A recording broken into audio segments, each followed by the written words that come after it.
All right, welcome back this week. We are into December and just a couple more weeks until break.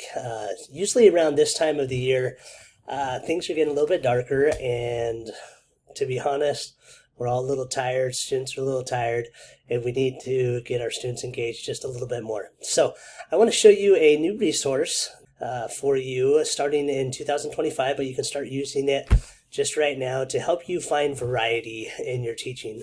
Now, variety is the spice of teaching, especially into these winter months. It's so important to just use variety and get the students engaged and helping them fulfill their own role as learners. You don't need to guide everything as a teacher, but sometimes doing activities can be very helpful during these winter months. And so I want to show you in the new Doctrine and Covenants manual for 2025 right here in Books and Lessons.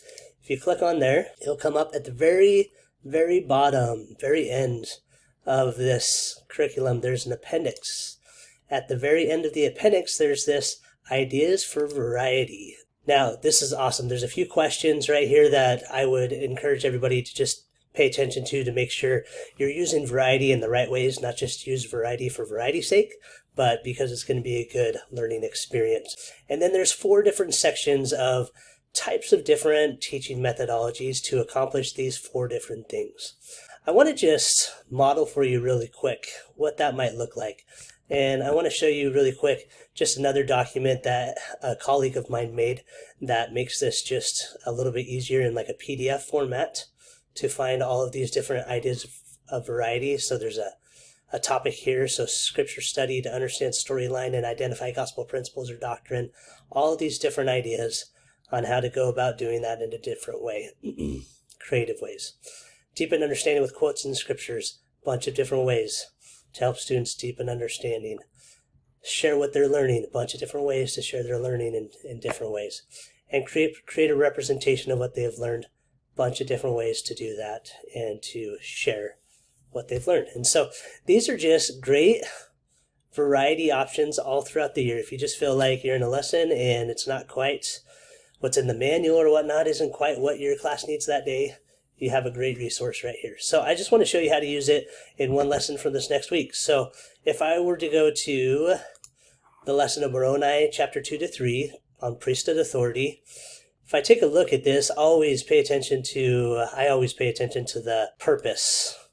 Any variety change I'm going to make should still align me with the purpose. Here I want to understand priesthood authority is in the Savior's church and understand that better.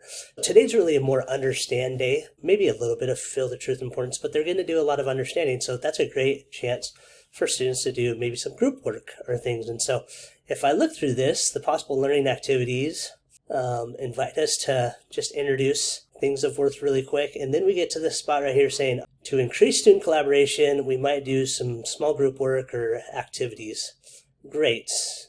And it just gives us ideas, but doesn't really give us some ideas for how to do that activity. So what I would do, I would just flip over to my variety and just think, okay, well, they're going to be deepening their understanding in the scriptures and quotes about priesthood authority. So let me click on here and I'll just go through this really quick and see, is there a idea that might work well? Ooh, this experts idea, I kind of like that. If I flip back, well, the idea is that they're going to be able to study either Moroni 2 or 3 and become an expert on that, either authority to confer the gift of the Holy Ghost, or they're going to study ordaining others to priesthood offices and teach about that.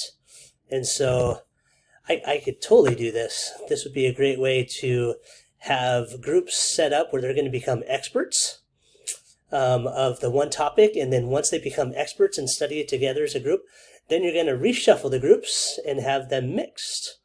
So you have a few different students. And on this one, because there's only 2 different topics, I would just have 2 of group 1 and 2 of group 2 in each group of 4 if you doubt that. Or you can do partners, if you wanted to do it that way, smaller groups. So that's one option that I might do. If I keep going down here and inviting my students to share, let's see if there's any other options really quick that might be helpful for this lesson.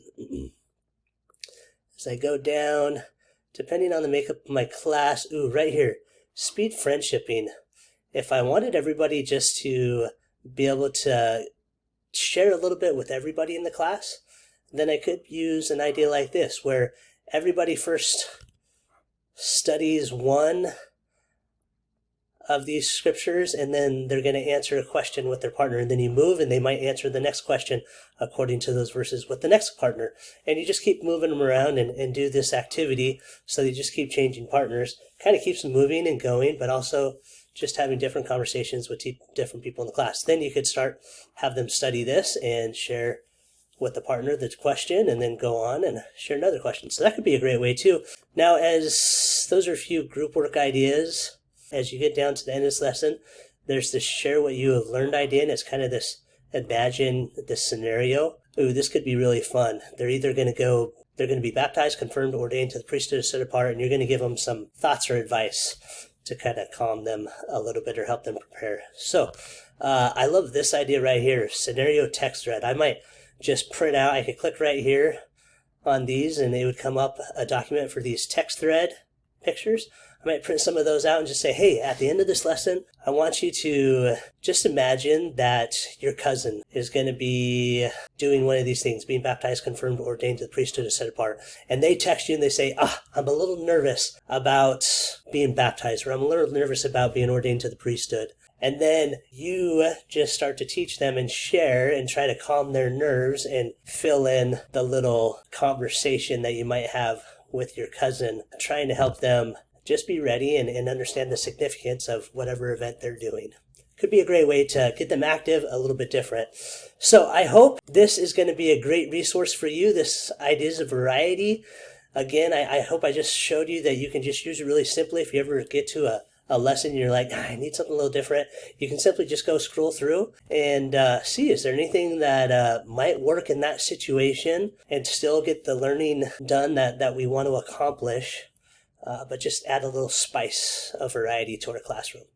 I hope this helps. Have a wonderful week. Try variety for the next 3 weeks before Christmas break and just see how some of these things work for you.